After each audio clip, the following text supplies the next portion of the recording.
Projet de solidarité internationale 2021, selon ODD 4, Objectif de développement durable, accès à une éducation de qualité. Association Échange Afrique INSA, Institut national des sciences appliquées à Rennes. Deuxième projet en partenariat avec l'ONG Fiavanan et ses partenaires locaux tels que les communes, les associations villageoises et les associations des parents des élèves pour un collège d'enseignement général à Mbudvuna, en Djemblani.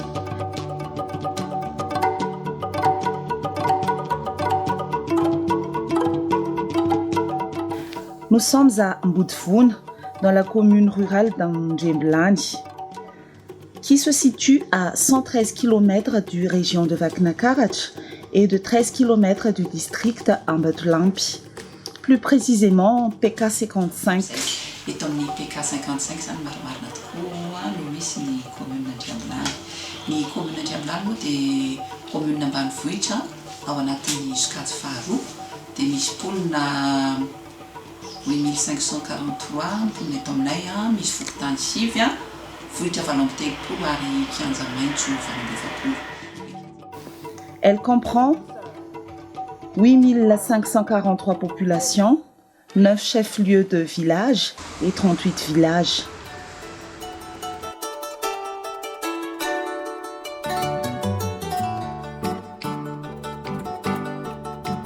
Comme la plupart des communes rurales à Madagascar, Mbudvuna est très difficile d'accès.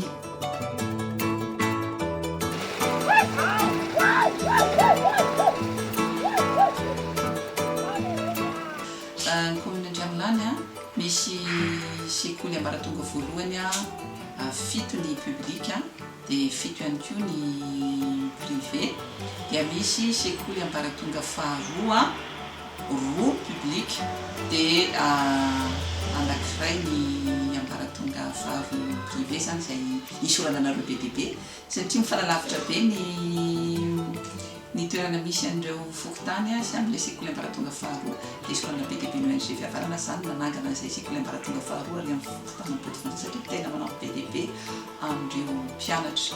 La commune représente actuellement 7 écoles primaires, 3 collèges dont l'un venait juste d'ouvrir ses portes cette année grâce à la collaboration avec l'école Saint-Vincent de Paul, les associations des villageoises et les associations des parents des élèves, sans oublier l'association Échange Afrique INSA.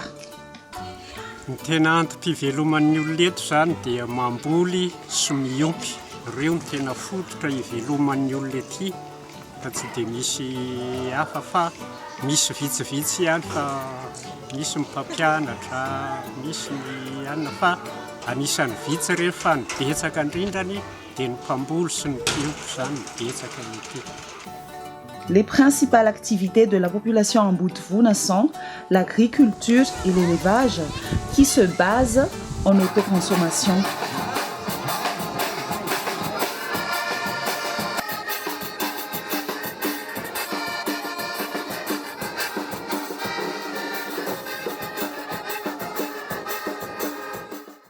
Les nombres d'enfants en moyenne par foyer sont 5.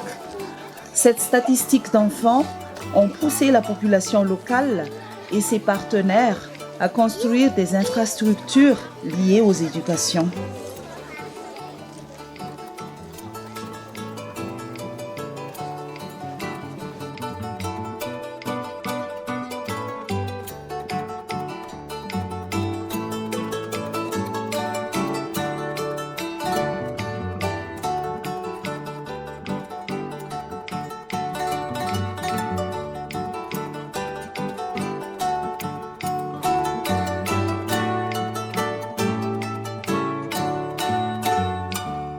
Ity sekoly ity ohatra moa dia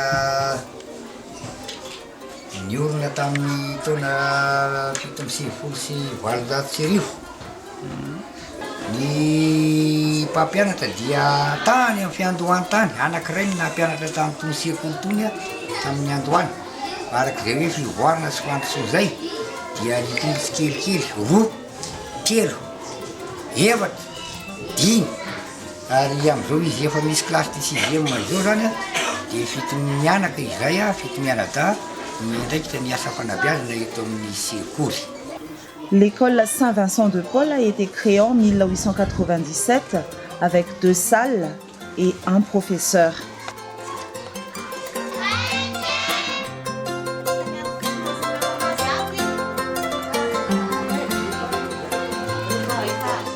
Tena afa-po tokoa zay satria raha atao hoe ny herin'ny tianana ety ambanivohitra ty irery ny zakan'ireo zavatra reo a dia mety tsy ho zakan'ny herina irery mihitsy fa ny fiaraha-miasa anay a dia tomomba na ara-dalàna atsaky ny isan-davana. L'école Saint-Vincent de Paul fêtera cette année ses 125 ans avec un taux de réussite aux examens officiels qui tourne en moyenne à 90%. Autant l'école était au niveau primaire. Ny voka-panadinana hatramin'izay a ka hatramin'izao fanadinana CP io fanadinam-panjakana dia tsy latsaky ny 20 isan-jato misy aza 100 isan-jato a amin'ny taona sasany. Le collège le plus proche d'Ambudvun se trouve à 8 km. C'est la principale motivation de construire un collège. Avec plusieurs partenariats, le but est d'étendre les infrastructures existantes.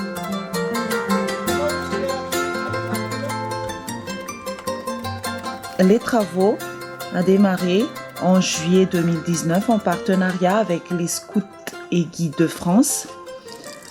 Après, l'association Échange Afrique INSA ont participé durant les travaux de finition tels que crépissage intérieur et extérieur des murs, portes et fenêtres, plancher et plafond intérieur des salles, véranda, peinture intérieure et extérieure et les toilettes.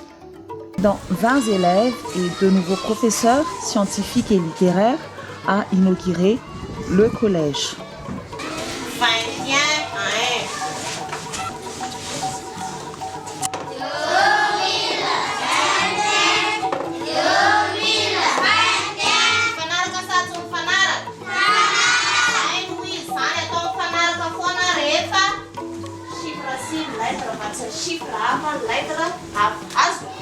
Pour l'année scolaire 2021 à 2022, la classe de 6e, dont 20 élèves et 2 nouveaux professeurs scientifiques et littéraires, a inauguré le collège.